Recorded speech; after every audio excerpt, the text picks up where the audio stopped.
was the Reserve Bank announced that interest rates will be staying where they are. Listen to how the Treasurer, Jim Chalmers, responded to this.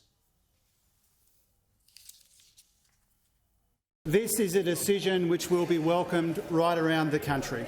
This will come as welcome relief for Australians who are already under the pump. But it's not mission accomplished, Mr Speaker. We know that because people are still under pressure. It's just amazing, isn't it? He talks about this as a relief. There's no relief there, Treasurer. It's just interest rates staying where they are. They're not getting any worse for now. Let me bring in Simon Cowan from the Centre for Independent Studies. Good to talk to you, Simon. Absolutely. How long till we do actually get some real relief and interest rates can go down? Look, I think that's an open question at this point. The market is pricing in some interest rate cuts later in the year, but, you know, a number of those are well later into the year. The Governor funded a press conference this afternoon in relation to this. She was very coy about the prospect of interest rate cuts. She noted that there were some assumptions built into their forecast that showed interest rate cuts, but she was not, and not surprisingly perhaps after the previous Governor's response to this, she was certainly not committing to anything that looked like an interest rate cut. If anything, she was softening the public up slightly for the prospect of another interest rate increase. Yeah, in fact, Michelle Bullock, the new Reserve Bank Governor, it's the first time she's addressed the media in what's going to be the standard practice now after they had their monthly meetings, or slightly less than monthly now, and announced their decision. She'll address the media. Let's have a look at some of what she had to say. We haven't ruled anything out and we haven't ruled anything in. So I would say we have maintained the option that it might be that there has to be more rate rise, but there might not be either.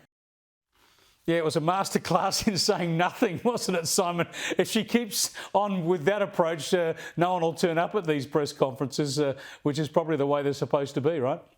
Look, I'm pleased that the Reserve Bank is now displaying some more transparency. I think it's important. Across the Western world, we see a lot more of this transparency from central banks, but not just from central banks, right? One of the lessons that we learned from the pandemic is that, you know, these unelected bureaucrats that make significant decisions on our behalf really ought to front the public and explain why they're doing what they're doing. And they shouldn't just be able to be behind closed doors and make decisions that impact everyone's lives without having to give an explanation. So you're not going to find criticism from me from that. I would have loved for her to give a little bit more certainty around the direction of some of these policies, but fronting up, that's a good start. Yeah, well, you want to be careful with your forecasts, as her predecessor found out. Just quickly, Simon, before we let you go, while interest rates are not going up again, they're stable for now. We hope the next move is down. Is there still more pain coming in the economy? In other words, people are struggling now paying the higher mortgage rates, and there must be some people still coming off fixed loans straight onto these higher rates. Yeah, absolutely. And one of the things that we saw in the statement that was released yesterday and again in the press conference that we're seeing is that certain parts of the economy have very significant inflation still. The RBA expects that inflation will move down into the 2 to 3% band, but not until next year. It won't make it to the midpoint of that band until 2026. And in areas, for example, like rent, we're seeing inflation that's still almost in double digits. So inflation's come off significantly in the sort of physical goods sector, but for services and for things like rent, it's still very, very high.